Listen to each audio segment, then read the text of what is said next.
నమస్తే. ఇన్నాళ్ళు నన్ను సపోర్ట్ చేస్తూ, ఎంకరేజ్ చేస్తూ మీ ప్రేమని నాకు అందిస్తున్న ప్రతి ఒక్కరికి కృతజ్ఞతలు. అలాగే ఈ వీడియో కూడా ఖచ్చితంగా మీకు ఉపయోగపడుతుంది. లైక్, షేర్ అండ్ సబ్స్క్రైబ్ చేసి మీ సపోర్ట్‌ని నాకు అందించండి. అలాగే ఈ వీడియో పట్ల మీకున్న అభిప్రాయాన్ని కామెంట్ సెక్షన్‌లో కామెంట్ చేసి తెలియజేయండి. ఇప్పుడు వీడియోని చూద్దాం. జ్యోతిష్య శాస్త్రం ఒక అద్భుతం. వేదాంగమైన జ్యోతిష్య శాస్త్రం అనేటువంటిది మానవ జీవన గమనానికి ఒక వరం. జ్యోతిష్య శాస్త్రం నీ జీవితంలో వెలుగునింపే ఒక భాష. ఆ భాష నీకు అర్థమైతే ప్రకృతి నీతో మాట్లాడుతుంది. అస్ట్రాలజీ నేర్చుకోవాలి అనుకునే వారికి అద్భుత అవకాశం. మురళీధర శర్మ గారి అస్ట్రాలజీ క్లాసెస్ అతి త్వరలో మొదలు కాబోతున్నాయి. 100% జాబ్ గ్యారంటీ. వివరాల కొరకు సంప్రదించండి.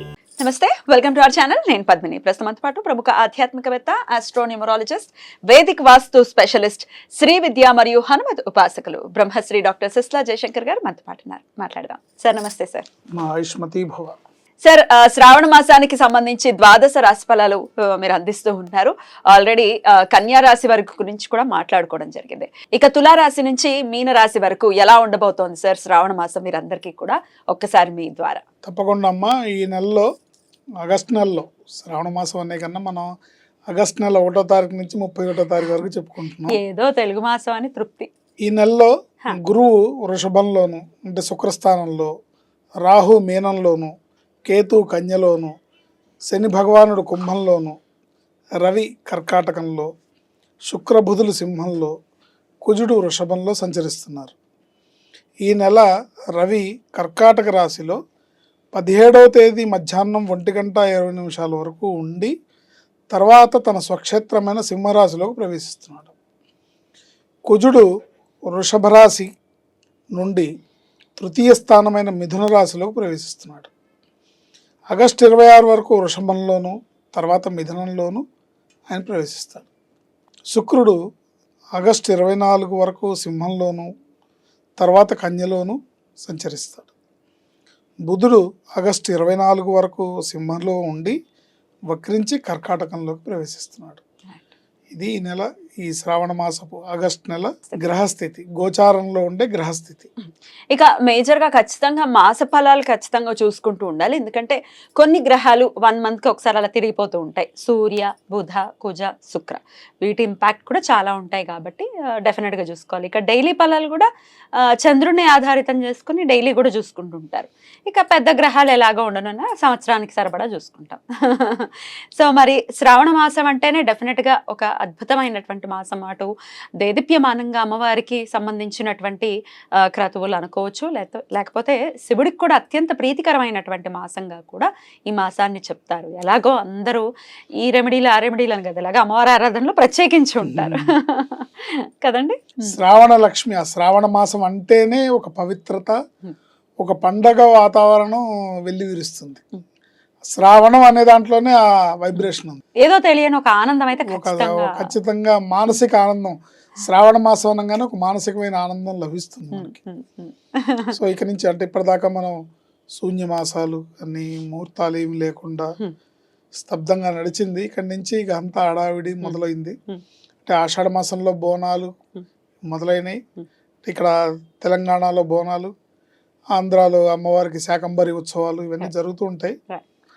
బట్ ఏదేమైనప్పటికీ శ్రావణ మాసం అనేది ఒక ఉత్సాహభరితంగా, ఉల్లాసభరితంగా, పేరు చెప్తేనే ఒక మంచి వైబ్రేషన్తో ఉంటుంది. ఇక ముహూర్తాలు కూడా ఉంటాయి కాబట్టి ఇక పెళ్ళిళ్ళు అన్ని రకాల చక్కటి శుభకార్యాలకు కూడా చక్కటి సమయం కాబట్టి ఇక ద్వాదశ రాశి ఫలాలకు కూడా ఒకసారి తెలుసుకుంటే ఏ విషయాల్లో జాగ్రత్తలు తీసుకోవాలి అనేది ఇప్పుడు ఒకసారి తెలుసుకుందాం. ఏదేమైనప్పటికీ జన్మ జాతకాన్ని చూపించుకోవాలి.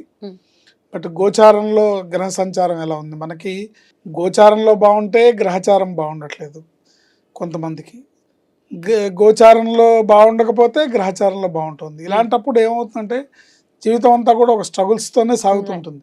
గోచారంలో బాగుండి గ్రహచారంలో కూడా బాగుంటే వాళ్ళకి మంచి ఫలితాలు వస్తాయి.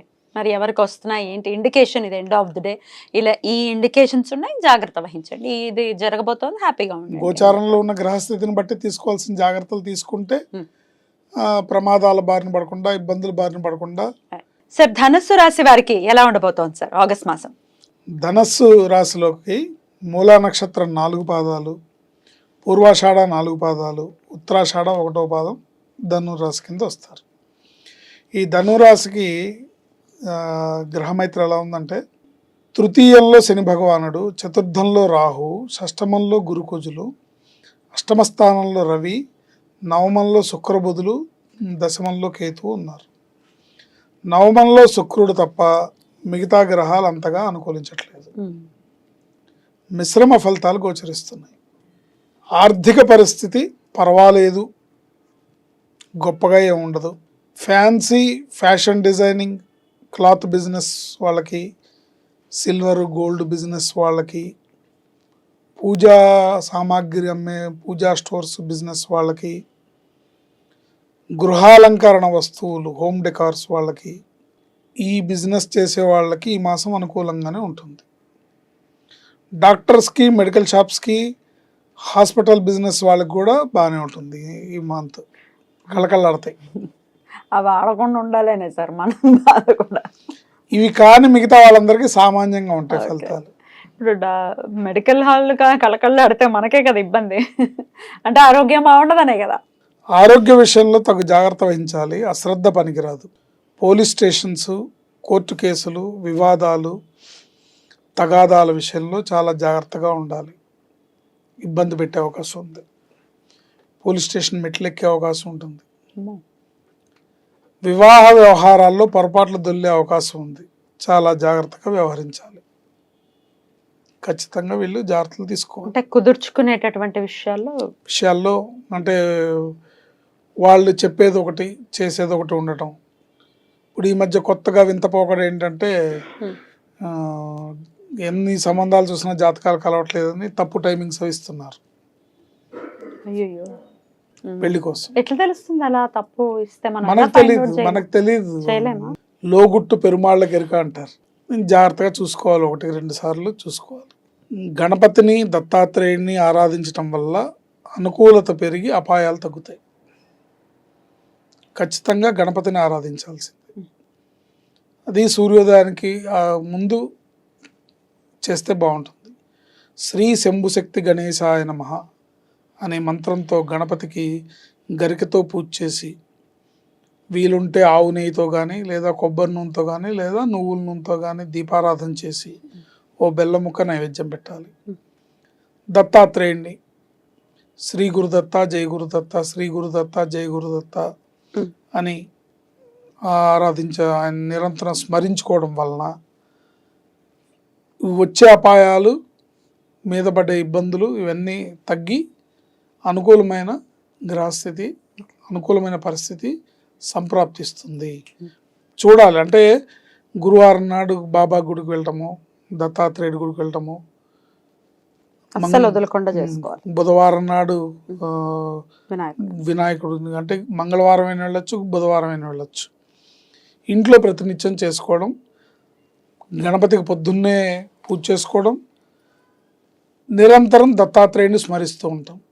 ఇవి వీళ్ళకి ఈ నెలలో మెరుగైన ఫలితాలను సంప్రాప్తింపజేస్తాయి. అలా ఉండాలి. మంచి అనుకూలమైనటువంటి మాసంగానే ధనుర్రాశి వారికి ఈ శ్రావణ మాసం ఉండాలని మనస్ఫూర్తిగా కోరుకుంటూ కృతజ్ఞతలండి. నెక్స్ట్ ఎపిసోడ్ మకర రాశి గురించి మాట్లాడుకుందాం. నమస్కారం. ఆయుష్మతి భవ.